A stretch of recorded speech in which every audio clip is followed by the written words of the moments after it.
Hello everyone, I'm Nikolai Zohar and I will talk about a chaos-based constraint for the TSP. This work is done with Jean-Charles Régin at the I3S, a French lab of Université Côte d'Azur. So, the outline. First, I will introduce the traveling salesman problem. Then I will show some exact solving methods, following by some tour improvement algorithms. Then I will show the contribution that is the mandatory Hamiltonian path constraint, for which we developed a consistency check and a pruning algorithm that is incremental. Then I will show you some experiments and the generalization of the ID. Then I'll conclude. The traveling salesman problem has for data a list of cities and a distance between each pair of cities. It is constrained by two constraints. The first is to visit each city only once. The second is to find the shortest cycle. So, to the left, we have a node set. On the right graph, we have a TSP solution represented by the blue edges. This problem is easy to state but hard to solve. Indeed, it is NP-hard or NP-complete depending on the variance. In order to deal with hard problems, a method is to relax some constraints. For the TSP, we can relax the fact that all nodes must be connected, and we obtain the minimum cost assignment, which creates some subcycle with a minimum covering. We also can relax the fact that each node must belong to a cycle, therefore we obtain a minimum spanning tree. Eldenkart noticed that a MST plus a minimum weight edge lead to a one tree that is a lower bound to the TSP, but a better lower bound. So they developed a Lagrangian relaxation method based on the one tree in order to obtain good solution, good lower bound to the TSP.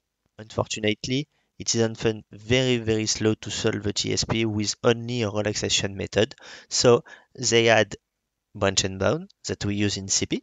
In addition, in CP, we make the hypothesis that we know an upper bound of the TSP, that is the length on a maintenance cycle K. With this upper bound, we are able to remove edges preventing the existence of a Hamiltonian cycle lower or equal to K, and to identify mandatory edges for the existence of a Hamiltonian cycle lower or equal to K. Here we have an example where 86% of the edges are removed by the filtering algorithm after a propagation round. Fortunately, after that, the CP tends to go in combinatorial, so it can be slow. Then, in order to filter more edges, some structural-based constraints has been developed, such as the K-cut set constraint we introduced 2 years ago in CP. Now, I will introduce the tour improvements heuristics algorithm solving the TSP. It starts from a non-optimal tour that is obtained by Christofides or by the nearest neighbor algorithm. Then, the idea is to improve the non-optimal tour. A well-known algorithm is the K-opt algorithm. So I'm starting to explain to you what the two-opt algorithm is. So it starts from tour T, then for each pair of edges, so two edges in the tour T, we remove the two edges and we reconnect T. So for example, in the right graph, we have x1, x2 and y1, y2. Disconnecting x1, x2 and y1, y2, we can construct a swap with x1, y1 and x2, y2. If this switch leads to a shorter tour, we can choose to apply this modification and improve our tour or not. That is the idea of two-opt, and the overall time complexity is to check all the pair, so is odd n squared, such that n is the number of nodes. This algorithm can be extended to three-opt, so we look for triplet of edges in T, we remove the triplet and we reconnect it. So the overall time complexity is n power 3. Conversely to two-opt, there are 7 cases of reconnecting a graph when considering a three-opt. On this slide, we represented the three-opt that are not a simple two-opt. Thus, three-opt allows checking more sophisticated combinations than two-opt and can potentially find better moves. The generalization to K-opt algorithm starts from tour K, and for each subset of size K of T, it removes the subset and reconnects T, so the overall time complexity is n power 2k. So, how to integrate the K-opt in the CP model? The CP model does not have a tour to improve, but the CP model builds a tour. However, it has mandatory edges that can form paths. Therefore, the purpose of the CP is to find a tour going through this path. However, If a path is not itself optimal, that is, it has an entry point and an exit point and to visit a subset of nodes, if there is another adjustment such that we have the same entry point, the same exit point, and another combination of the subset of nodes, such that this combination leads to a shorter tour, then the path that we have as mandatory path is not itself optimal, so the optimal global solution cannot be optimal. Therefore, that is the idea of the mandatory Hamiltonian path constraint. An example is shown in the two figures on the top. The blue edges from x3 to x4 represent the path of mandatory edges. The path of red edges from x3 to x4 represent an alternative path. So, the red path is shorter than the blue path. However, the blue path is a path that is mandatory. Therefore, this path cannot belong to the optimal solution, and so an inconsistency can be raised. The idea of the mandatory Hamiltonian path is to apply the K-opt algorithm on this path. The algorithm works as follows. It takes for input the initial graph, G-init, that is the graph with the optional edges, the mandatory edges, and the graph containing the edges that are removed. Then the graph of mandatory edges only, and an integer k for the K-opt algorithm. It returns a boolean specifying whether there is an inconsistency for the mandatory Hamiltonian path constraint. First, it starts by computing all the mandatory Hamiltonian paths in the graph of mandatory edges. It can be done with the DFS algorithm, for instance. Then, for each of these paths, we apply the K-opt algorithm on G-init. Then, if any inconsistency is found, we return false, otherwise we return true. So here we can see that the complexity of the algorithm depends on the number of paths times the complexity of the K-opt algorithm. In practice, we will see that it is worthwhile to consider only 2-opt or 3-opt. Indeed, greater K-opt turn out to be impracticable. Next, we also define a filtering algorithm. So let's imagine we have verified with the K-opt algorithm that is no inconsistency. The idea is if we append an edge to a path leads to an inconsistency, then that edge cannot belong to a solution with this path. For instance, we have the mandatory Hamiltonian path FBACD. So if we append the G, we have the mandatory Hamiltonian path going from F to G. However, we notice that there is a 2-opt. Indeed, the cost of PF plus DG is equal to 5, and the edges DF plus BG are a valid 2-opt since that is the same entry point and the same exit point. However, it has a cost of 2. So we have a 2-opt. Then if we add the edge DG, there is a 2-opt, so the edge cannot belong to the optimal solution. More complicated cases can occur, such that if we have an edge connected to 2 paths. For instance, here we have 2 mandatory Hamiltonian paths, CDE and ABG. The edge C is connected to A, so if we add the edge to the solution, then it connects the 2 paths. If the 2 paths are connected, then consider CD and AB. If we swap AB and CD by DA and CB, we have the same entry point, that is E and G for the whole path, but the cost is lower. So we have a 2-opt when the 2 paths are merged. So if we add an edge, we have to check if the edge is connected to another path and to append the 2 paths and to apply the K-opt algorithm on the merged path. So here is the algorithm. It takes for input the initial graph, so the graph with the deleted edges, the optional edges, and the mandatory edges. That is the whole graph, the input graph. That is gsolve. That is the graph that we are currently solving, so with the filtered edge by the Braunstein-Bound and the filtering algorithm.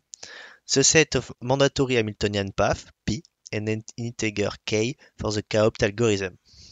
Then we consider each path P1 of P. So for each edge connecting to this path, we have 2 cases. Either the edge is connected at the start or the end of the path. Consider the edge is connected at the start of the path. Then we have the edge x1g, that is an optional edge, and we take P2, that is the path containing the node G. Note that the path containing the node G can be a path with actually just one node. So, because we have to append the path, we have to ensure that when we append the path, the order of the nodes are still correct. That's why the reverse function is here. So we have two cases. Either the edge connect the same path, so if we add that edge to the solution Z, it creates a subcycle, so the edge can be removed. Otherwise, we have the case that we found a k-opt when P2 and P1 are append, so the edge can be removed. The same logic is applied when an edge is added at the end of the path. So we have our consistency check algorithm, we have our pruning algorithm, but it's turned out it can be slow even for k equal to 2. So we develop an incremental algorithm for the whole constraints. The idea is that if we have a path and we check for a k-opt, if it didn't find a k-opt, reapply the algorithm, do not find the k-opt. So we have to conserve the path and do not reapply the k-opt algorithm on this path. For the pruning algorithm, if we have a path that is not modified, then add an edge to this path did not lead to a filtering if it did not detect a filtering before. So the main idea is to keep the path, apply the algorithm, and if the path is not modified, then skip the algorithm on this path. In practice, it leads to some instances to a 10% gain and to other instances to a factor of 2 in solving times because some instances just have many more mandatory Hamiltonian paths than others. It depends on the structure on the instances. Then some experiments. For the experiments, we set a timeout of 1 week of computation. We express the time in seconds and we give also the number of backtrack. There are 3 main columns. The first is the one state of the art, that is the WCC, that is the weighted circuit constraint, with the K-cut constraint. We have MHP 2-opt, that is the state of the art with the mandatory Hamiltonian path constraint considering the 2-opt algorithm. We give then a column ratio, that is divide 1 over 2. We have then MHP 3-opt, that is the mandatory Hamiltonian path constraint with 3-opt and the state of the art, WCC plus K-cut, and then a column ratio of 1 over 3. So here we notice that for the state of the art, 4 instances have reached the timeout, whereas 2 instances reach the timeout for 2-opt and no instances reach the timeout for 3-opt. So it suggests that more filtering we add with 3-opt is better than 2-opt or no MHP constraint. Then if we look at the column ratio, so 1 over 2, we notice that we observe good improvement. For instance, we observe an improvement factor of the solving time of 3.5 for ID 535 and a factor 3.7 on the number of backtracks. We have many instances like this, so we have 1.4, 6, 2, 3.5, 3.5, 4.7. We have some instances like PR 299 that is solved with a factor greater than 62.7. So that is a huge factor of improvement, and the mandatory Hamiltonian path constraint lead to a huge reduction of search space and a huge reduction of the solving time. So that is really a great result. Let's look at the 3-opt algorithm. The 3-opt algorithm indeed leads to greater improvement ratio from some instances, such as GR 666. We observe an improvement factor of 4.7 for 2-opt, an improvement factor over 12.2. So that is much greater. So PR 299, we observe a factor improvement of 199 at least, and many instances like that. So we consider as a better approach 3-opt since we'll solve more instances, and for the hardest instances, it solves them better. Then let's look at improving K for the k-opt algorithm. Here we have the time, the number of backtrack, and the result for some instances for 2-opt, 3-opt, 4-opt, and 5-opt. We directly notice that 2-opt and 3-opt have a similar mid, that is 26.2 and 25.9. However, 4-opt have a mean of 63.9 and 5-opt have a mean of 10,489. In addition, we observe that 5-opt is not better than 4-opt over the number of backtracks. We also observe that 4-opt is not that much better than 3-opt, so considering 3-opt or 2-opt is enough for our purpose. We also note that we use variants of 3-opt that consider some 4-opt and some 5-opt, and we observe results that are similar to 2-opt or 3-opt. Finally, a last experiment is our best configuration, that is 3-opt, versus Concord, the MIB solver method, that is nowadays the best method to solve the pure TSP.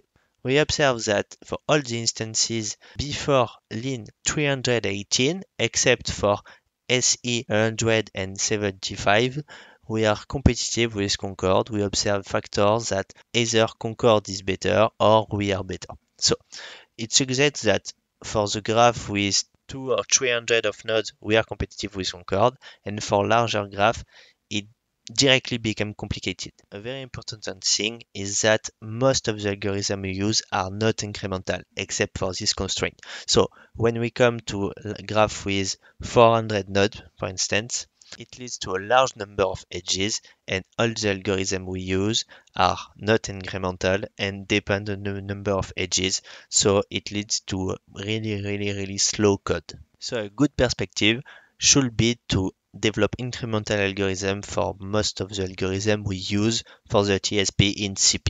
Another important remark is that the ID can be generalized to other problems. Let's consider the linear ordering problem. In this problem, we have a cost matrix C with n row and n columns. Then we have an order list of n elements. The purpose is then to minimize the cost of an element and all the next elements for each element. For instance, if we have the list L with 3, 5, 2, 1, 4, the objective function we obtain is the sum of C35, C32, C31, C34, C52, C51, C54, C21, C24, C14. Then, in order to design heuristics, a classical dominance rule is that if two elements E and G are consecutive and CG is lower than CGE, then G cannot be before E. With the ID we give in the paper, we can generalize the ID of this classical dominance to the CP for the assigned variables. Let's take 3, 5, 2, 1, 4, and let us say 5 to 1 are assigned variable by the search or by some filtering algorithm. If any heuristic we can use shows that 5 to 1 is not optimal, that is, for example, 1 to 5 or 2, 5, 1 is a cost lower than 5 to 1, then the current search tree branch can be aborted. Then an ACI-like filtering algorithm can be easily developed by assigning variables around the successive assigned variables. Finally, we just wanted to show with this slide that the ID we used for solving the TSP with the mandatory Hamiltonian path constraint can be generalized to many other problems in CP. To conclude, we define the constraint based on the local search algorithm. More precisely, we introduce a constraint for the TSP based on the KOP local search algorithm. It consists in using the KOP algorithm for the mandatory Hamiltonian path. Then we developed an algorithm performing the consistency check and the pruning. In addition, we developed an incremental algorithm. In the experiment, we saw that the constraint allowed to gain large improvement factor. Indeed, in the paper, we see that we gain at least a factor of 3 in the solving times. Once again, it shows the interest of integrating structural-based constraints for the TSP solving in CP. Therefore, constraints such as this one and the Kakotset constraint, that is another structural-based constraint, should be integrated in the TSP model in CP in order to improve the competitiveness of this model. Finally, we showed that the ID we used can be generalized for many other problems in CP. That's all. Thanks for listening.